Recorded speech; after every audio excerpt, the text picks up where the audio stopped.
a lot is going to the online, but still the diamond exchange, the spirit, the family, the cooperation between the friends that work together, the technology that we give the members, it's very, very important. So from my point of view, all those were difficult years, a few years before, the future look very bright for the diamond industry. Good. Thanks very much, Yoram. Turning to Iris. Iris, you're the Responsible Jewellery Council, set up 17 years ago. I remember it well. You've done a remarkable job of defining a standard of responsible practices and evidencing it from mine to retail. Tell me, what did you make of the retail panel with the fascinating discussions with Beryl and with Shamla and with Stephen Lucia? Well, does everyone hear me? Okay. Yep. Well, first of all, I'd like to thank, of course, DMCC and Mr. Ahmed bin Sulayem for inviting us today and also for the support to the Responsible Jewellery Council. Martin, for me, it's very clear. The future of the diamond industry is about transparency and trust and sustainability. I think companies that will not integrate that at the heart of their business strategy will really opt out. They will not be in a few years. And I think we heard through the whole conversation today that it is all about consumer confidence. And consumer confidence is only based on responsible business practices. So actually, I think that this movement will only continue, and Bruce Cleaver spoke about it. Also, Sergey Ivanov from Alrosa spoke about it. Is indeed also about ESG, because sometimes I'm a bit concerned when I hear some of these arguments today that we are behind. The ESG movement is continuing. It's access to capital. It's also about trust again, and I think we have to see as an industry that we are ready and future-proof to be able to do this. And only for one reason, because we are an industry of beauty and emotions, and we have to show that those emotions behind that product is really a process of integrity and a process of care for people and purpose. Fantastic. Thank you very much, Iris. Ronnie, follow that up. No, Ronnie, you're the president of the Diamond Manufacturers Association. International Diamond. And there was a fascinating panel we just had, which went on about automation and the automation in manufacturing. How do you see technology really influencing and changing the way manufacturing happens and operates? Right. So let me echo the words of Yoram and Iris. Thank you very much for the invite and the words of wisdom from everybody earlier. So I'll tell you, I look at technology and we look at where we are today. We didn't have the technology that we have today and that we're using, for instance, the sarin. So technology evolves, and we will be using it. And if you look at the factories, whether they're in India, even in Belgium, or even the United States, my factory, we advance our technology constantly. We need to stay in front of everything that's going on. So without technology, we'd be behind the scenes. I think it was excellent the way they spoke. We'll all use for our own companies what we see fit. Okay, great. Colin, moving to you, chairman of the GJEPC. We've just signed a free trade agreement between UAE and India, which we're all very excited about. Tell us a little bit about that and how you see that influence the future of the diamond industry between UAE and India. So, good question. And the UAE trade treaty is something that our Prime Minister himself was very passionately working towards, including the Commerce Ministry, and then there was a smaller committee of us, industry-wise, which very closely worked with the UAE counterpart. Now, one of the things which our PM is trying to do, especially, is he's taken on this ambitious target of $400 billion worth of exports out of India. And we've all realized that a critical part of increasing our exports out of India are market access. So the government has been pursuing trade treaties with most of our large trading partners. When it comes to the gems and jewelry industry, the markets that we are pursuing are US, UAE, Canada, UK and Australia, which are all large markets for gems and jewelry. And even though the duties were not as large as maybe you're used to in some of the other industries, in a business like ours, like even the 5% duty which was there in the UAE was large enough for it to be a disincentive. And that actually, our exports in gold jewelry, they went down by $7 billion in the last 3-4 years when the duty was imposed. So we're very hopeful that this year itself, we'll see an upsurge of exports by nearly $5 billion because of this trade agreement. What it does, and I'll just take a few seconds to explain this, is what the Indian government is hoping is that anybody and everybody in our sector, and we're already seeing it on the rough side and the polished diamond side, will have their sales and distribution offices from Dubai. Your manufacturing will continue to be in India because it's labor intensive and all the reasons that we have to make India competitive. But sales and distribution will happen through Dubai for, again, a variety of reasons. Emirates flies practically all over the world, easy access to most of the large markets. So it makes sense for a company to have sales over here, manufacturing in India. You get the tax benefits, which obviously Dubai has to offer. And with the duty incentive, it's incredible. You could, have all the, the wonderful life of Dubai, and you have the tax benefits, and you're able to have a brilliant quality of life. So, Good. that's the whole vision behind the India-UAE trade. So it's really a genuine win-win situation then between India and the UAE. Yeah. So, and we're seeing that trend with many companies setting up here in Dubai and setting up their sales and distribution out of Dubai. So you see that trend continuing. Yes, definitely. Great. That's the vision. So, now in the next 2-3 quarters, I guess we'll all see it turning in. By the time we all come back for this next year, we'll know. I was going to say, last time we talked about disruption and then we didn't see what happened. But anyway. Edward, if I can turn to you, President of the World Diamond Council. You've recently upgraded the system of warranties. Can you maybe tell the audience a little bit about that system of warranties, the self-assessment required, and the wonderful work the WDC does for the Kimberley process? Thank you, Martin. The World Diamond Council consists out of the complete diamond industry, mining, polishing, wholesale, retail, and we represent all of you at the Kimberley Process. And everything we do together as an industry is based on the Kimberley Process and on the responsibility of keeping conflict diamonds out of the mainstream of rough diamonds. We have had since 2003 the system of warranties which you all use and all know. That has been revised over the last couple of years and now is asking you to do a self-assessment and make sure that you do the due diligence and increase the knowledge about what we do and how to keep your company according to the rules and procedures and the system of warranties. And that's something we recently started rolling out, and we will do so in the next few years intensively. And it is important that everybody is doing this self-assessment so that you can show to your customers that you have done the right thing and adhere to the right principles of due diligence according to the rules and procedures not only of the World Diamond Council but also of the OECD. And Edward, it applies to who? Does it apply just to rough traders or is it everybody in the industry? It applies to everybody in the diamond industry. So even a retailer would have to do a self-assessment? The retailers are welcome to do the same because in that way they can show their customers. And it is all to do with, of course, consumer confidence. And this is a warranty, a chain of warranties, and it comes from the mine to the retailer, from the mine to the ref manufacturer, the polisher, the wholesaler, the jewelry manufacturer, and then to the retailer. And in the end, it is proof for the consumer. Good.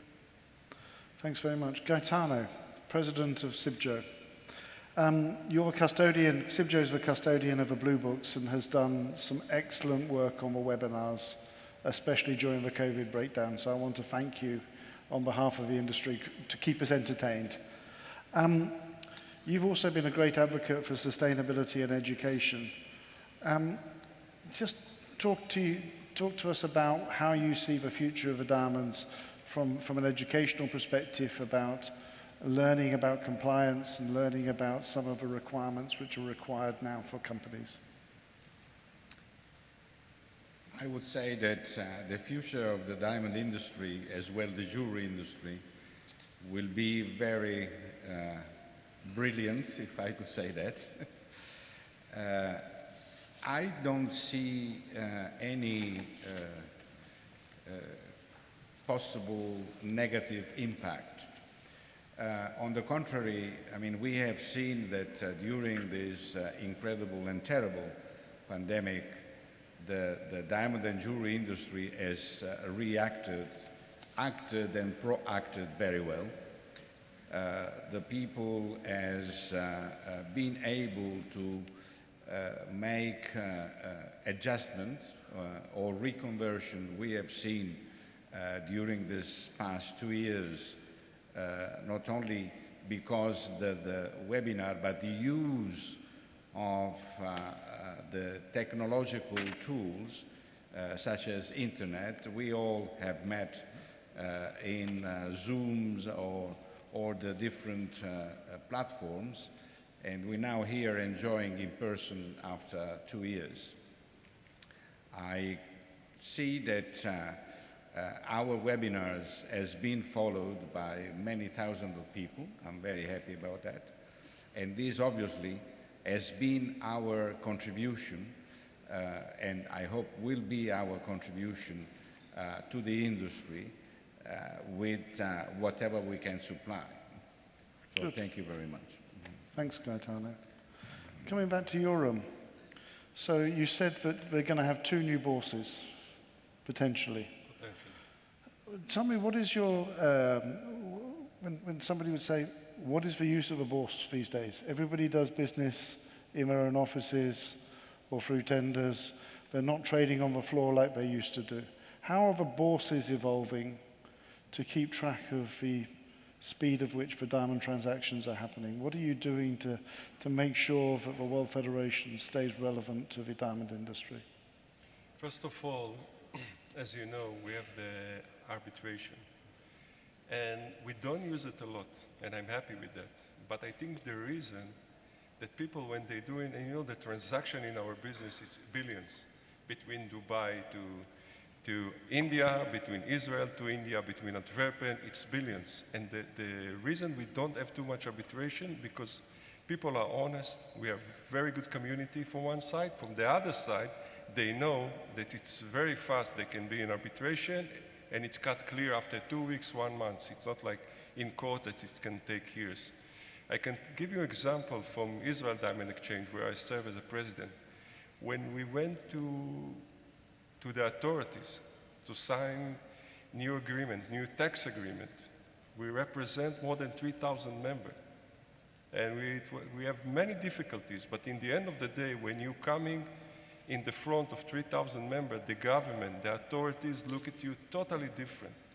So we have our values, we have our community. It's totally, in Israel, you know, we have a joke that if you're standing in the 20th floor and waiting for the elevator and saying to your friend that you bought today oval HSI2 -20, you get into the floor, you coming to second floor, for example, going out, everybody knows what the price you sold the oval or what price you bought. Everybody knows everything, but it's not only about room, it's about technology, about the price of the rough, about the tenders. So the community, especially in our business, is very important. And if I may add, Martin, about what Iris said, we have diamond. If you open Get Diamond or Rappaport, you have 1.5, 1.6, 1.7 million diamond. Diamond you can find always. You can pay another 1 point, another 2 point, no problem. The issue is the trust. This is the word, and the system of warranties, and the trust, and the transparency. This is the main issue the main goal in our business, and it's very, very important. Thank you. Great, thank you very much. Iris, how do you respond to that? Because it is about trust, and you've created a mechanism to evidence that trust. Tell us more about the system of the evidencing mechanism RJC has, and what you're doing to promote that in the industry. Well, first of all, for those of you that do not know about the Responsible Jewellery Council, as Martin said, we were founded in 2005 with 14 founding members from mining to retail. And today I'm proud to say we almost have 1,600 members in 71 countries and 60% smaller enterprises.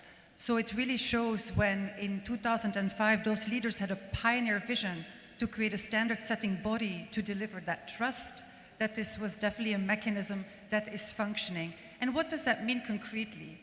Well, it means is that we have CEOs and leaders from different enterprises around the world that come to the Responsible Jewellery Council and they apply to become RJC certified. And what that means is that they commit. They commit to what we call a code of practices. And this code is very robust. And what do I mean by that? It's fit for purpose because it is really aligned with the most updated regulations. And so that's very important. When companies come to us, we're really giving them a tool to help integrate sustainability. And we talked about defining sustainability, and you know, there's a lot of definitions. Sometimes I always say, it's about dignity, isn't it? It's about decency. It's about human rights. It's about labor practices. It's about climate action, but it's also about product integrity. You don't want that consumer to walk into a store, for example, and I'll give an example of, at Asscher, and a diamond, for example, is said to be sold as a natural diamond, and it's a synthetic.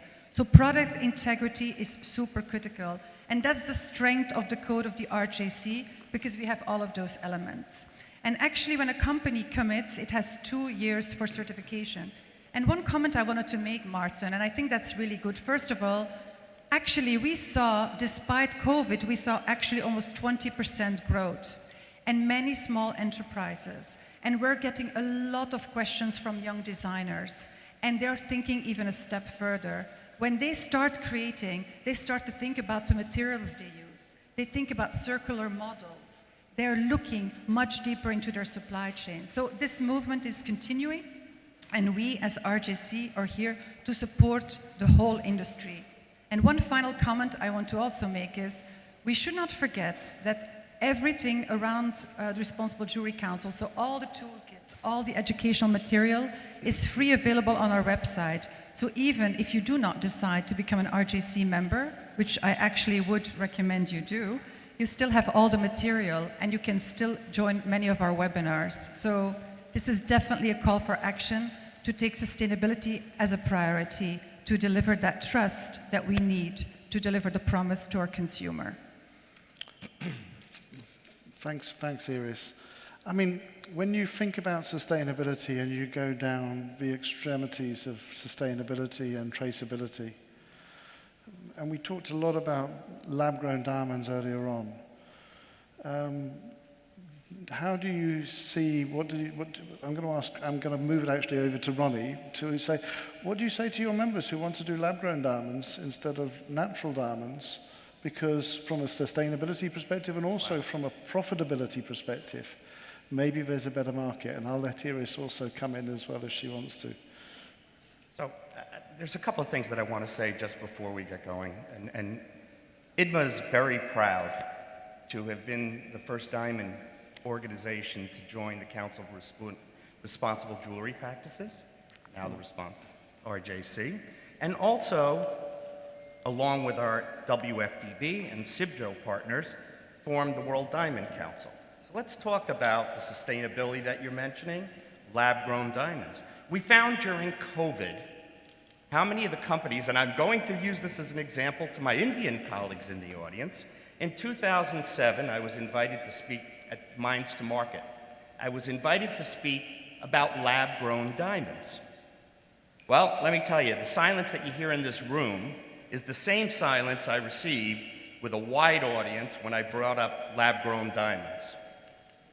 Nobody, except around the corner, came to talk to me about it. I was involved with lab grown since 1999, 2000 Genesis Corp. We come in to Lightbox, as it was mentioned earlier. De Beers acknowledging the existence of lab-grown diamonds, the prices taking a ground. And what happens? During difficult times like COVID and elsewhere, our partners, our colleagues out there, got involved with lab-grown diamonds. Why?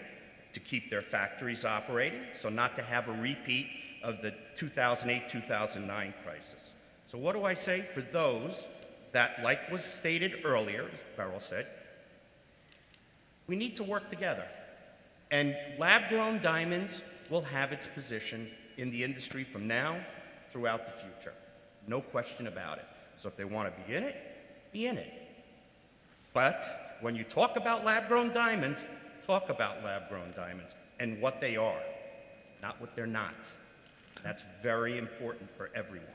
Good. And I do that even today with our lab-grown company. Good. Iris, you want to? Yeah, I definitely support what Ronnie is saying. You know, many times I get this question, so Iris, what's your preference, you know, natural diamonds or lab-grown materials? And I always say it's a consumer's choice. And I think, and you also said it, they can coexist. But what is very dangerous is when false claims are made, that one is more sustainable than the other. And for the past months, I've been following, you know, very much what's being written about it, and that causes concern, because at that moment, you're not educating the consumer correctly. And that's why education is so critical. And I mean, Dr. Gaetano Cavalieri is here in the panel because we believe it is so important to educate that consumer. So I believe it's really about product integrity and being very honest and authentic about what the product really means to the consumer. Martin, unfounded claims hurts everyone. Yeah. And maybe I can ask Gaetano, sorry, I'm going to come back to both Colin and Edward a bit, but just on that, Gaetano, you're leading a lot of effort on education, etc. What is your view about some of the claims, etc.? Well, education is something that is very important, and from our perspective, our means the entire industry, is essential that we make every effort in order to give the tools not only to our members but to the entire industry. We are talking about the SDGs, or I mean, as RJC is doing, and not only RJC, we are there to support and improve all this activity. We are now talking about blockchain and also the next stage, metaverse, that everybody is wondering what does it mean, including me when I heard this word for the first time.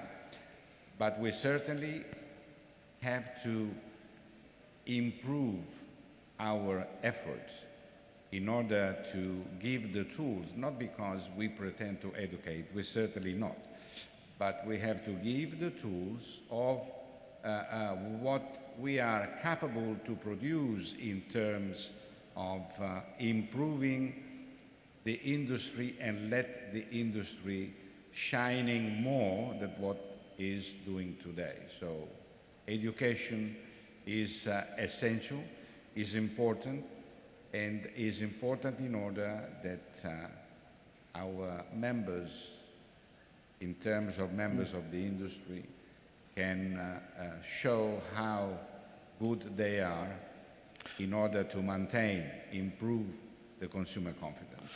Good, thank you. Edward, I want to ask you a question about the work you do with the Kimberley Process and conflict diamonds, and you know, I think we're all grateful for work WDC does in representing the industry for the Kimberley Process, which has been successful, but it is still facing criticism because there are still some human rights abuses going on in Africa and elsewhere. So what do you say to some of the criticism about the Kimberley Process? And do you think if we are too vocal about focusing on the small PK, as we discussed yesterday, that we actually miss the picture and drive people, the unintended consequences of where we would drive people? We understand the criticism on the KP because, first of all, we are ourselves critical in the World Diamond Council about the Kimberley process because the Kimberley process over the last, since its existence, has not changed the definition of conflict diamonds. And that means that the subject of violations of human rights is there not included. This is only diamonds in the hands of rebel movements trying to overthrow the government. So what has happened is we built in the industry layer upon layer to add to the basis of the KP. The KP is the basis. On top of that, we have first of all the system of warranties. We have the systems of some of the large companies, Alrosa, De Beers, Signet and others. And in this way, we can build on what is missing in the KP. I do not expect that the definition of conflict diamonds will be changed in the very near future. But what we do with building upon it is making sure that the diamonds are responsibly sourced and with respect for human rights. Another observation I have when I was listening to various panels is what we all do together is on the background of the diamond industry. Well, Rafe this morning said something which is important to us all. We are trying to sell an aspirational dream. We are selling a product of beauty.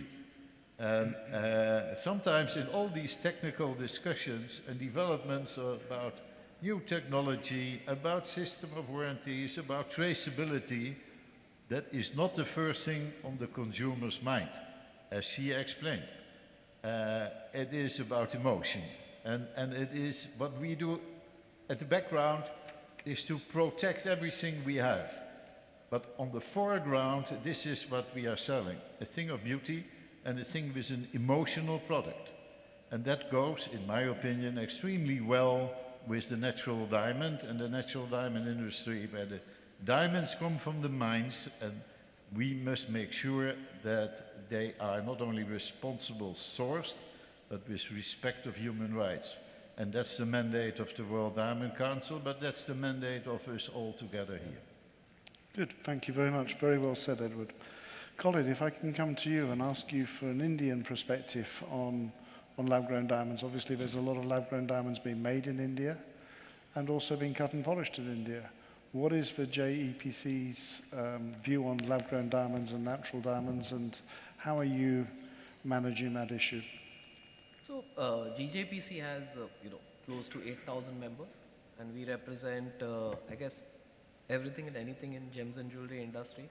So it ranges from diamonds, gemstones, lab-grown diamonds, diamond jewelry, gold jewelry, silver jewelry, machinery manufacturers, alloys.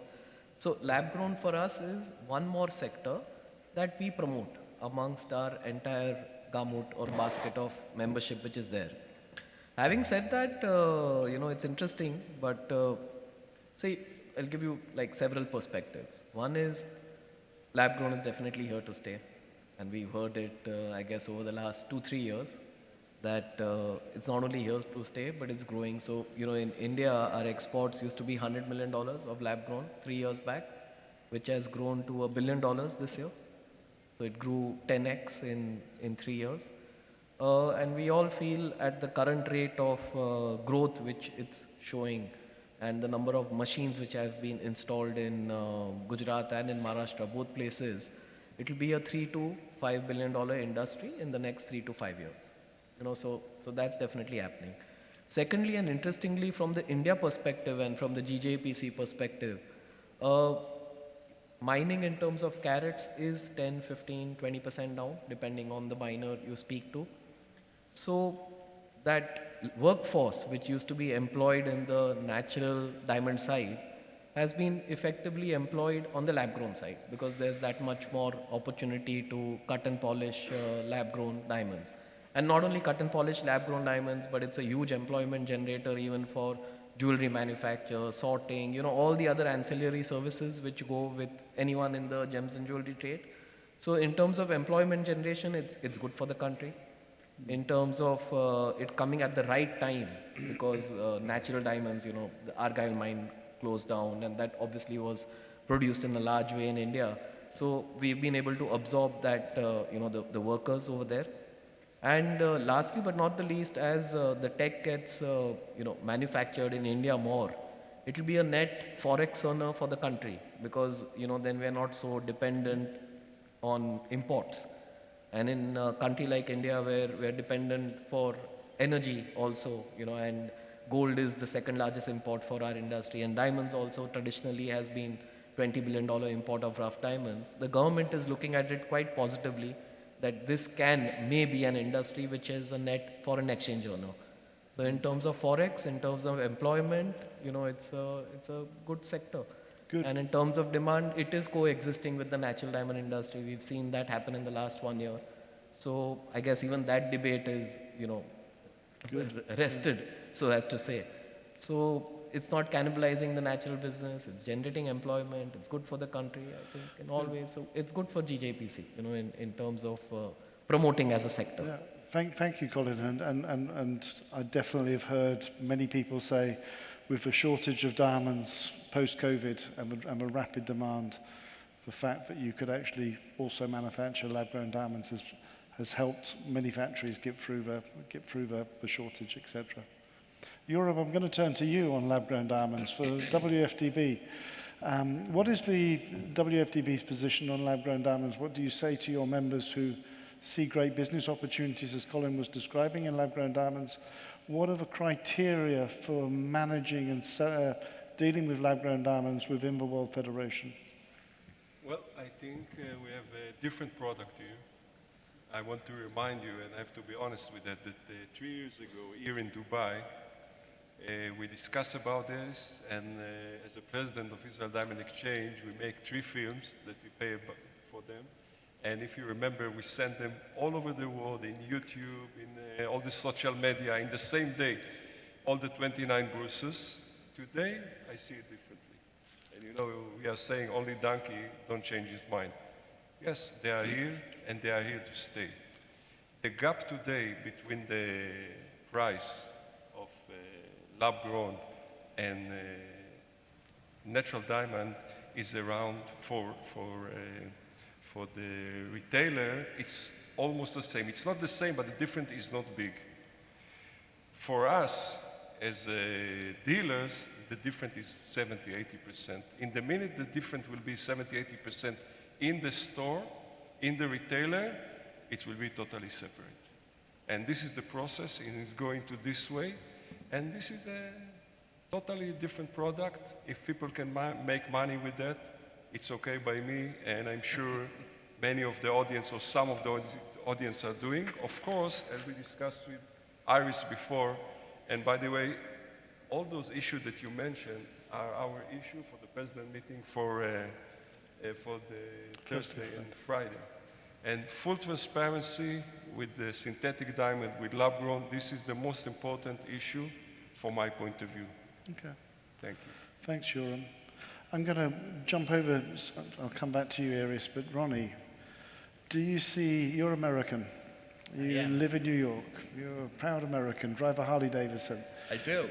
Do you see a future where you could be growing lab-grown diamonds in America, and with the Sonova technology, cutting and polishing diamonds in America, and having a mined cut and polished diamond from America? Do you see that as something that may be of interest? I think you stated it correctly. Definitely of interest. Don't have a globe. And I will say to you that one of your former colleagues, Chris Ryder, 15 years ago at Mines to Market in India, when I spoke about lab-grown, said everybody in 25 years will talk about it. And we were talking about the technology, as you're stating now. Do I see it? Yes. I have a factory in the United States. We have colleagues here that are from the US with some factories. And as you know, New York used to be one of the premier manufacturing centers. We are no longer. Gentleman by the name of Walter David, many years ago, when I tell you many, in the 90s, took 5 of us to a space and said, we need to automate. We need to put peerless machines in order for New York to be competitive. It never happened. Peerless were the automatic machines at the time, for everybody that doesn't know about peerless.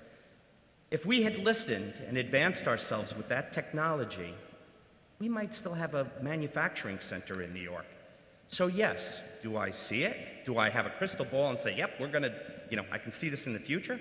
Yeah, I would say that I'm one of the guys that would be interested for the shop, and I think others out here would do it as well, 100%.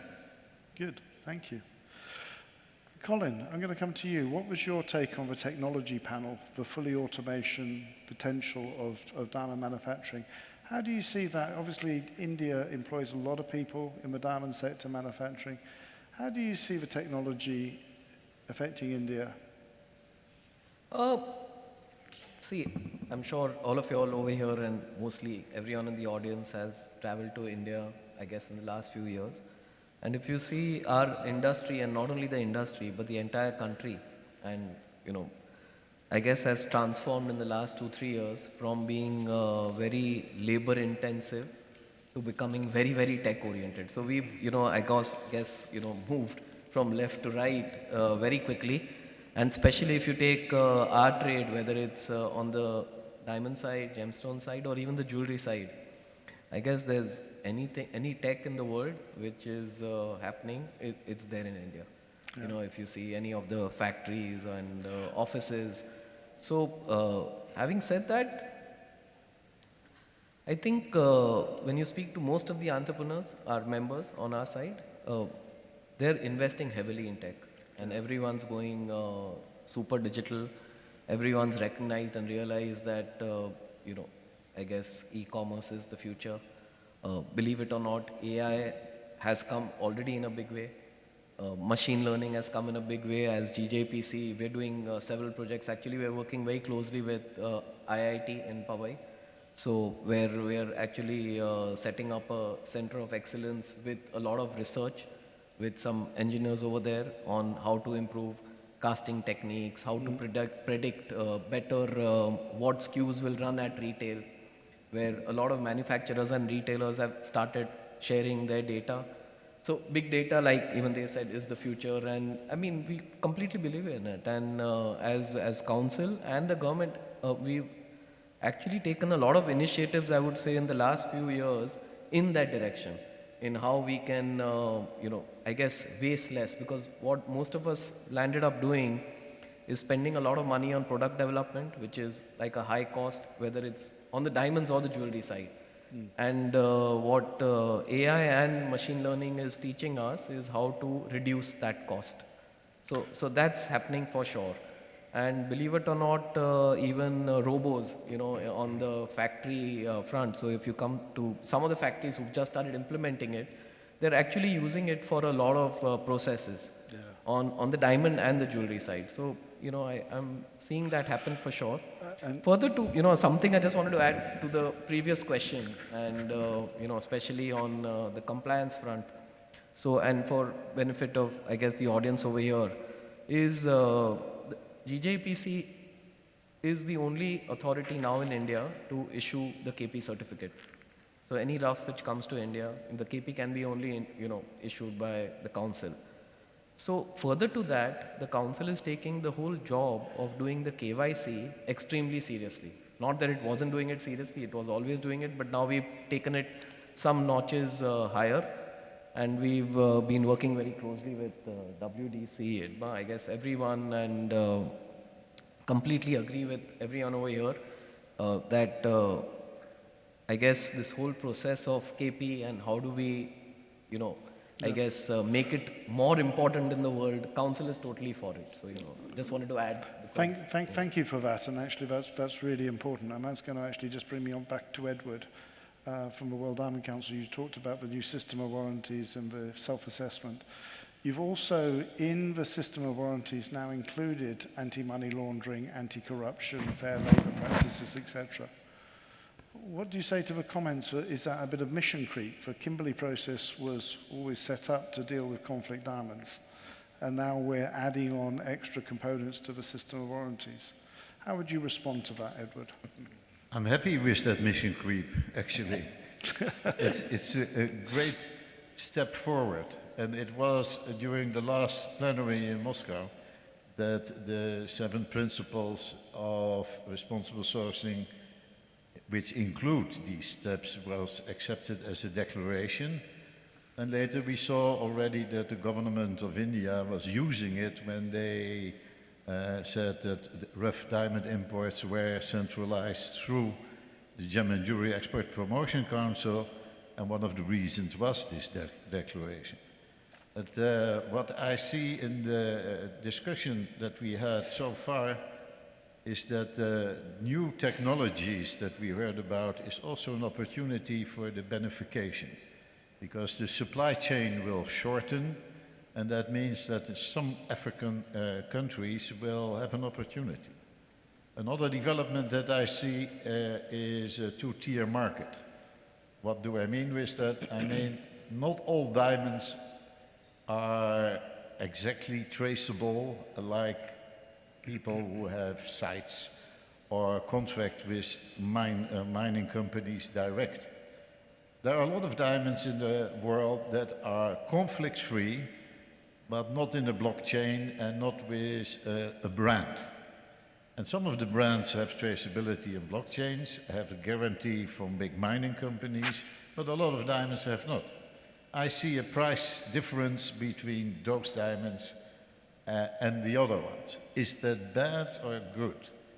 I see it as an opportunity also, because diamonds that are relatively cheaper than the others, but are conflict-free, offer an opportunity for a lot of diamantaires to be a little bit more competitive. So the 2-tier market, which I discussed also during the Kimberley process when certain producing countries were not happy to include human rights, is something that I think is unavoidable, and that for the diamond industry might also be an opportunity of competition. Thank you, Edward. To answer the question, I see that the introduction of the 7 principles, including human rights, including anti-money laundering, anti-corruption, environment building, community building. You call it mission creep, I call it progress in the World Diamond Council and the Kimberley process. Fantastic. Thank you. Very, very eloquent. Iris, moving on to you, with following on from what Edward was just saying, especially about the 2-tier system for diamonds. Do you see RJC members and non-members as potentially creating some tiers in the diamond industry, or do you see it more of a level playing field? Well, first of all, for people that know me, I believe in partnership and collaboration. So I think it's a risk from a trust perspective to have a 2-tier market. It's something else if we talk about the commercials and premiums. So I think we have to see really that we bring the whole industry along on the journey. Because at the end of the day, we're a connected supply chain. And if there's a bottleneck and there's a contamination, it will have a ripple effect on the whole reputation of the industry. That being said, I do believe that the RJC has a critical role together with all these organizations, and definitely also in partnership with CIBJO to educate, to continue to educate and give tools on issues that are important. And then I'm thinking about human rights due diligence, climate action, product integrity, and also being able to show that narrative, tell your story. And how can you tell that story? Through measurable data. And I agree that we are an industry of beauty and we're an industry of mystery. We have to keep the dream alive, but behind that mystery does need to be transparency. So I think it's finding that right balance between mystery and transparency, and that needs authentic proof points. I believe this is really the decade of the consumer, and that trust is at the heart of everything that we should do. Thank you. And I'm going to leave the last word. I'm going to start wrapping up now. So I want to leave the last word to Gaetano right at the end. I said last but not least. There was a reason I set you at the end. Just what's your view about what's just been said?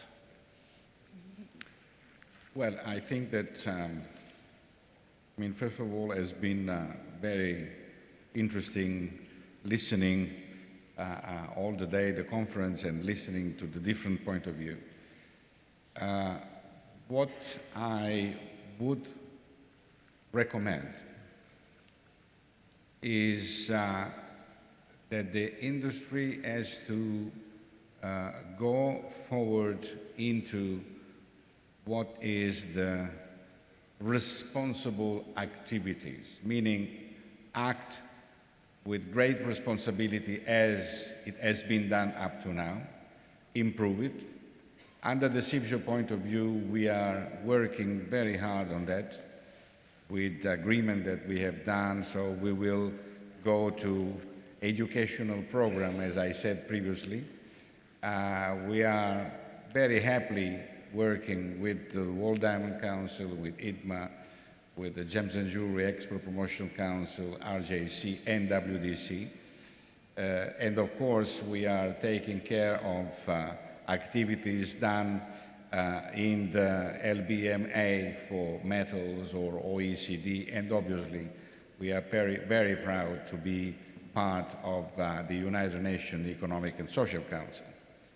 But overall, we are truly believer that this industry will go forward with great performances in the future. We truly believe that we can do also much more and much better. So we have room to improve our performances in the future. But we are there to support this industry. And this is an example that you at Dubai Diamond Conference have done this wonderful job, gathering all together here today in order to spread out what we think and what we are doing worldwide. So thank you very much for that. Well, thank you very much. And on that note, I would like to thank all the panelists on stage for their contribution. Sorry that time was a little bit short, but we did manage to fit it all in. A round of applause, please.